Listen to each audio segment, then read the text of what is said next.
Hey folks, it's been a while since I've made one of these videos. I'd like to welcome you all to Season 3 of Sandwich Making in Skedelfond. For our season beginner, I wanted to maintain the production value that you all know and love. So here I am in the classic kitchen. We're going to be making a pretty complex sandwich. Not really. And then hopefully I make more of these videos at college in between, classes and whatever, but, maybe that ends up happening. Eventually it'll end up happening. This season will get more episodes, don't worry. But in the meantime, let's make what we got. So, today's sandwich is gonna be a chicken caprese. Now, this is a sandwich that, we've had in my house pretty often. It's pretty easy, not a lot of ingredients, but I'll be adding chicken to it, which is not something that you'd always do. Got all the ingredients laid out here, except the chicken, so I'll go get that. I think I want it on this cutting board here, so I'm gonna try something, alright? Probably not gonna edit this properly, but okay. Maybe I did that right. We'll see in the editing phase. But here's our chicken that we'll be using. Now you might be asking, why does it have plastic wrap all over it? That's very simple. This chicken right now is a little bit too thick to where I want it for the sandwich. I want it to be kind of a thin little cutlet. So we're gonna take this, not quite tenderize it, but just flatten it out a little bit,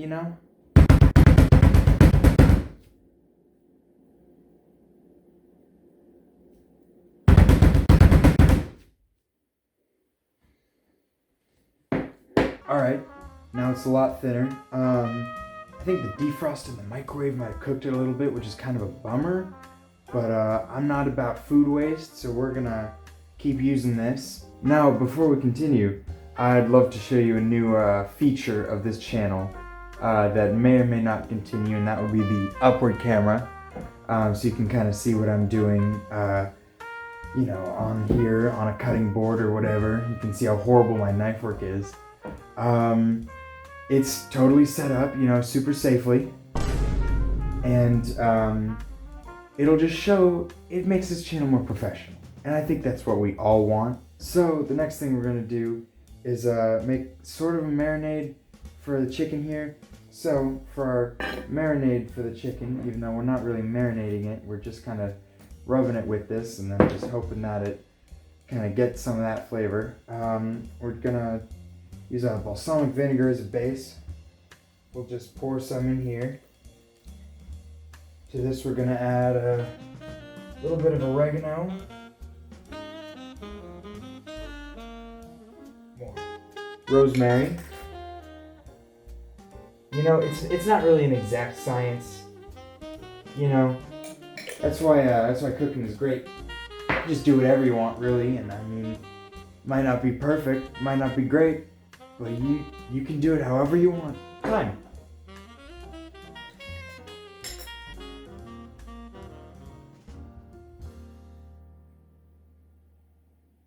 Here, I was just almost touching chicken. I'm gonna go wash my hands. I didn't have to include that, but I just want you guys to know that I'm not, an animal in here. I am cleanly. This is a kitchen with standards, alright? So we'll put the chicken sort of in this mixture. Yeah, totally is gross.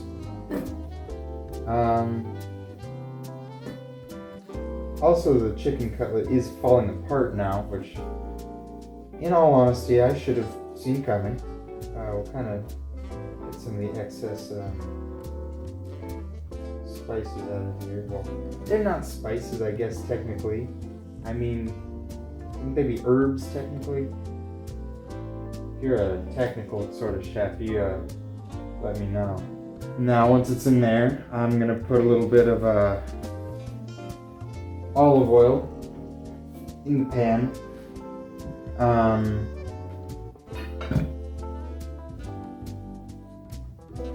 And I'll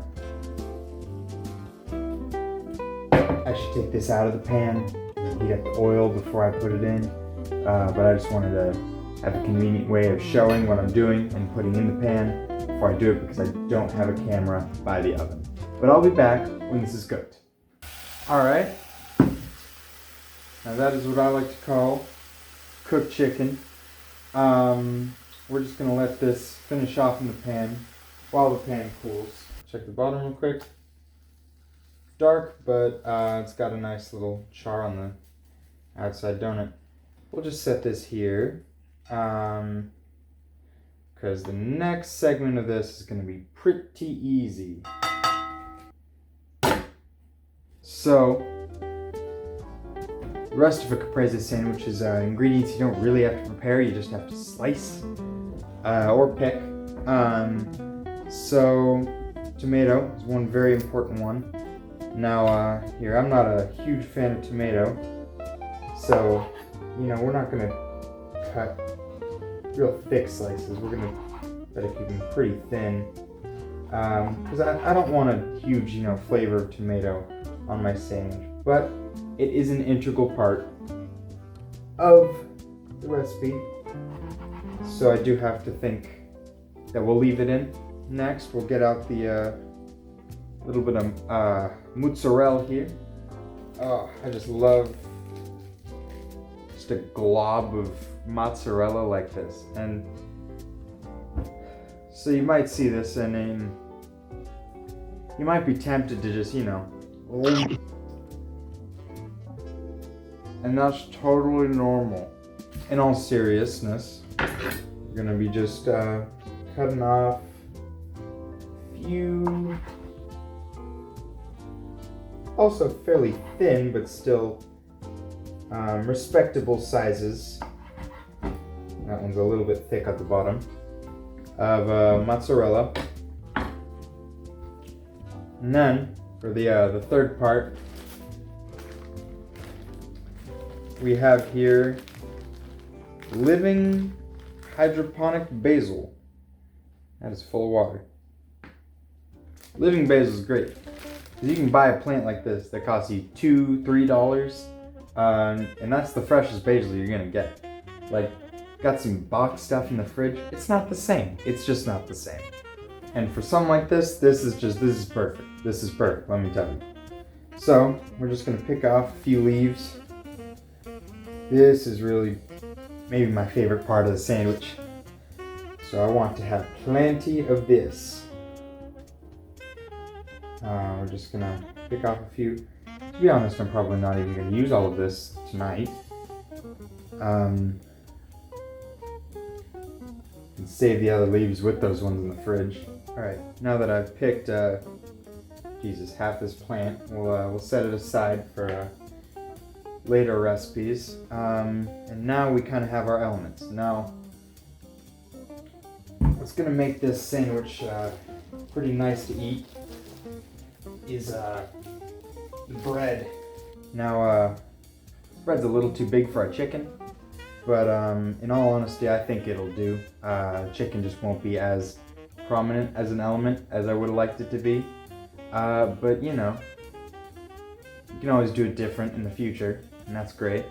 An important part for the bread, the caprese, at least how we've done it, it's olive oil. You really don't want to be light with this stuff. Yeah, it's maybe a little too much. We can just kind of share the love a little bit. The bread, I'm using a rosemary sourdough loaf from, just Winco. Okay, it would be nicer if this was kind of a more even spread of olive oil, because it's really not. I'm just going to hit both sides with a fair amount. We want this pretty... probably not as saturated as I'm doing. And I know I'm getting olive oil all over this counter. I'll have to clean it up anyway. That's okay. You know what? Right now I'm cooking. I can be cleaning in a little bit. But, you know, I just like to enjoy this right now.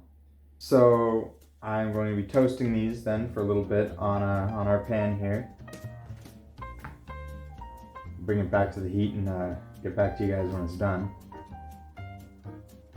You know, it's not the official sandwich pairing of the day, but I think you should have a glass of something that you like while you're cooking. Right now I'm drinking chocolate milk out of a skeleton cup, and I think that's the way all people are intended to cook. You know, but I just really enjoy this. You know, I've got this apron that I found in a cupboard. You know, I really think I'm like getting into my stride with this. Okay, but it is definitely not because I watched like 2 Marco Pierre White cooking videos and was like, huh, that looks fun. I should try that again. Alright, I apologize.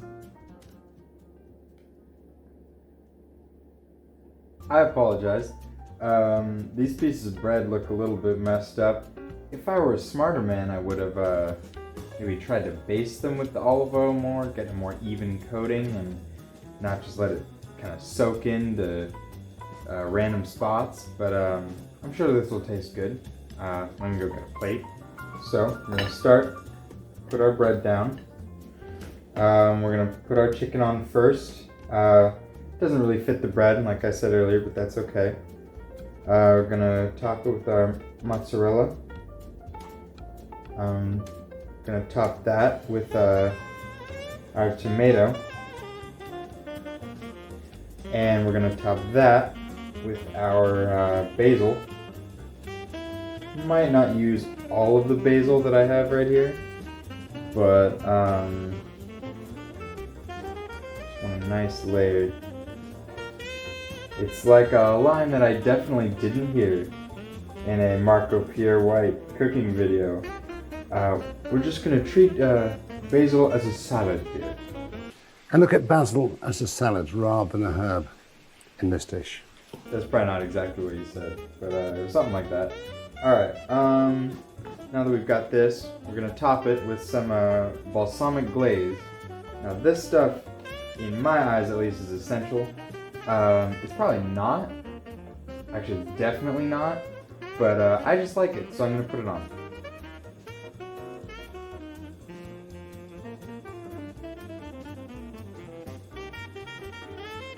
Putting on plenty of that. And then we top it up like so. I'll be right back. Now we have the sandwich. And cheese won't really be melted, but we can cut into it.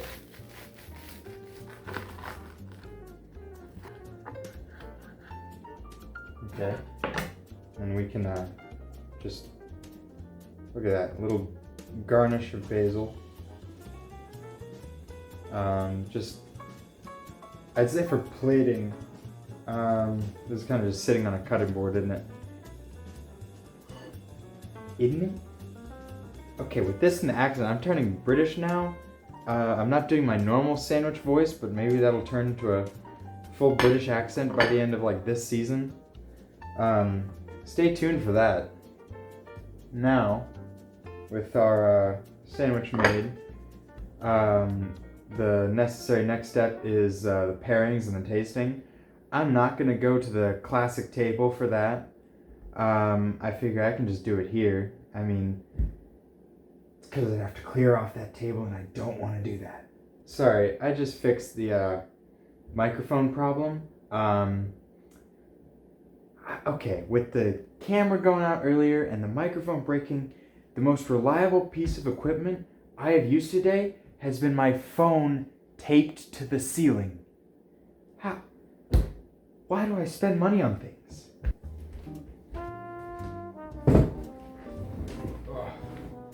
Okay, so about the pairings. For the classic chip pairing, I think if maybe you're going for something more accurate, maybe like a Parmesan potato chip could go with this, or maybe like a pasta chip. I feel like I've seen those. Have you seen those? I don't know. But in the spirit of a sandwich making in Skedelfond, we work with what we've got. And I'm going to be pairing this with some pita chips. I think it'll be pretty good. For the drink pairing, I think the best would be wine, but I can't drink wine at 19 on the internet. So I figured just a can of cola would maybe play well off the balsamic elements of the sandwich. This is just Pepsi. You could use Coke if you want. I don't care. But anyway, I think it's about time we just give this sandwich a bite. Oh, piece of chicken.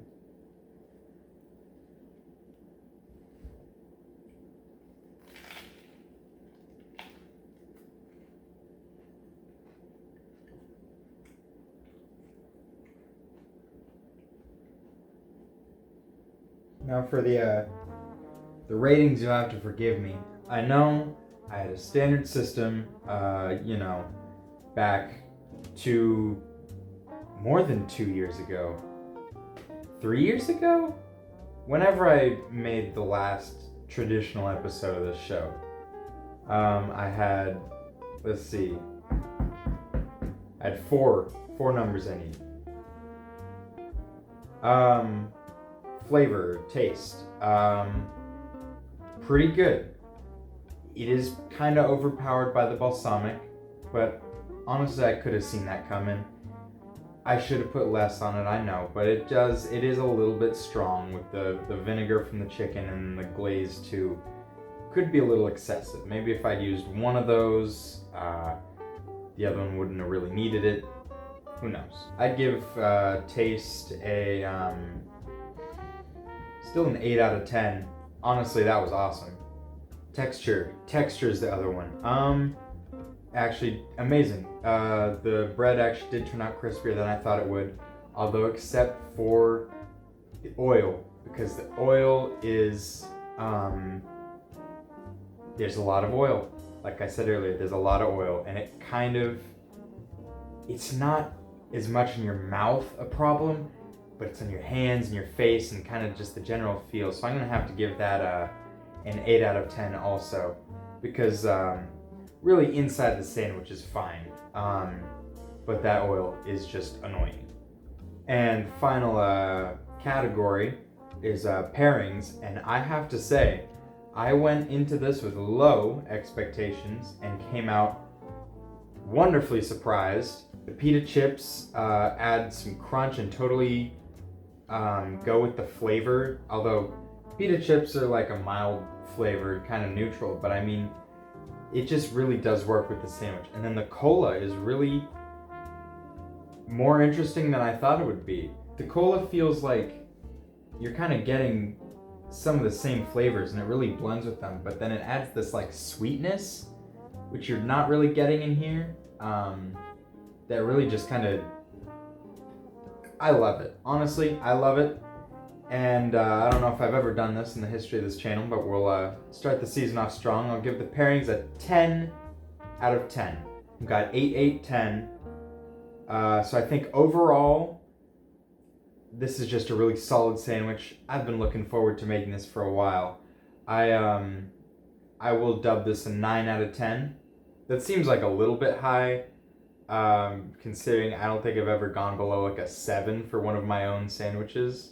And that does, mean that I am biased. It does prove that a lot. But really means I need to be more adventurous, kind of do some more experimenting. Probably end up making something that's like awful. Then we can kind of round out the scale, you know? We can get more of a feel for what does a 3 out of 10 look like. But we'll get there. I think this could be the start of something good. Will I make any more of these at college? If I have time, I totally could. Also, if I have time to like go to the grocery store to get stuff, like that's difficult.